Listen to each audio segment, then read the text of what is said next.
Welcome back to the Ancestral Findings Podcast. Karen Pendleton was one of the original Mouseketeers on the Mickey Mouse Club. She stayed with the show for its entire time on TV, then quit acting after that. In fact, she went on to lead a pretty normal life, though she was always fond of her Mickey Mouse Club years and always willing to attend reunions. This is her story.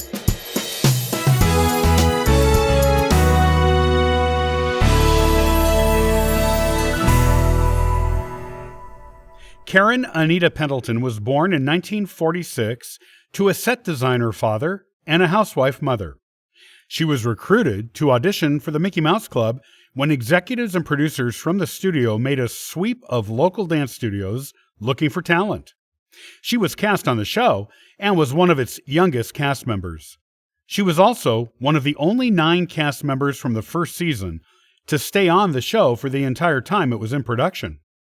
After the end of the show, Karen toured Australia with some of the other cast members for a couple of years. On the TV show and in live performances, Karen was often paired with Cubby O'Brien because they were the 2 youngest cast members on the show. After the first season of the show, Walt Disney whittled down the original 26 cast members to 9 of them, keeping the kids who had the best work ethics and personalities. Karen was one of the kids he kept on the show.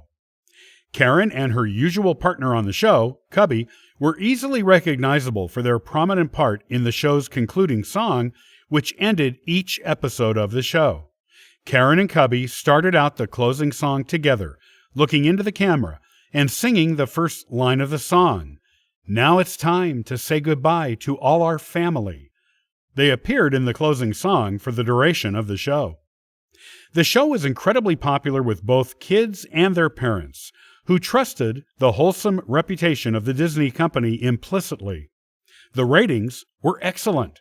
The only reason the show was canceled after only 3 seasons is that the contract negotiations between the Disney company and the ABC network, where the show aired, did not work out in a way the Disney company approved.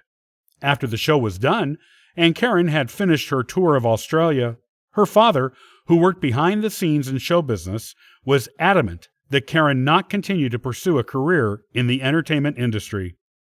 Since he was a member of the entertainment industry and saw what it was like, it may be considered no surprise that he did not want his daughter involved in it as she entered her teen years. In fact, since he was so against her continuing as a TV performer, it is slightly strange that he allowed her to become a TV performer as a young child in the first place. With her father's adamant disapproval of Karen being a TV performer as she entered her teen years, there was not much else for Karen to do but to become a typical teen. So, she went back to civilian life and became a regular kid once more. Karen's nephew once said of his aunt's time on the Mickey Mouse Club, she never regretted that it all ended. It always remained a very positive memory. Karen did not seem to care that she was no longer in show business. It seemed like it had just been a hobby for her, and nothing more. She enjoyed dancing and singing, but was not that much of a fan of acting. After the show, Karen attended North Hollywood High School, and after graduation, went to college at Fresno State University. At college, she obtained a bachelor's degree in psychology. Later on, she went back and obtained her master's degree in the same subject. In 1970, Karen married Del Michael DeLauer, and they had a daughter named Stacy in 1973. Karen and Del divorced in 1985. A couple of years before her divorce, Karen was in a car accident in 1983. This accident injured her spine, and she was paralyzed from the waist down after that for the rest of her life. This provided Karen with an intimate look at the many inequalities and indignities that disabled people were subjected to in this country, and so she became an advocate for disabled people. Karen served for years on the California Association of the Physically Handicapped. Also, she worked at a battered women's shelter, which was another cause about which she was passionate. In spite of the difficulties she faced after the accident, Karen still attended Mickey Mouse Club reunions. These events, in fact, remained a favorite activity of hers for the rest of her life. Karen's daughter, Stacy, said of her mother attending Mickey Mouse Club reunions, It gave her the opportunity to relive great memories and to meet so many Mickey Mouse Club fans who watched the show as kids and loved her. Other former Mouseketeers mentioned pushing her around in her wheelchair at Disneyland during Mickey Mouse Club reunions and being amazed at how many people still recognized her and remembered her with affection. Those who knew her best said that though she had the right to be cynical about what had happened to her, she never was, and that she loved it when people would come up to her and tell her how much they loved her and the show.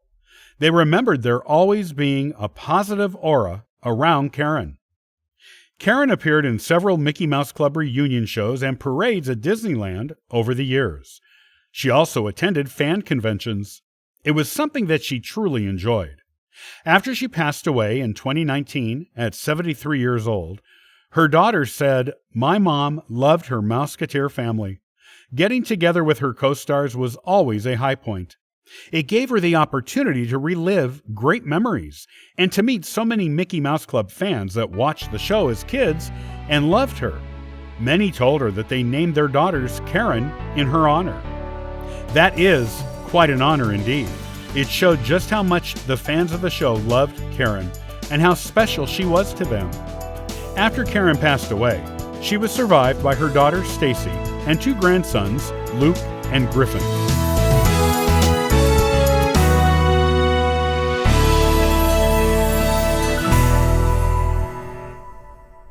Did you know that Ancestral Findings has been answering free genealogy lookups for the past 27 years?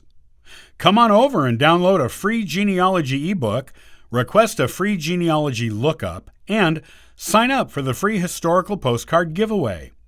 Thank you for listening and subscribing to the Ancestral Findings podcast. It's greatly appreciated. I hope you have a wonderful day and happy searching.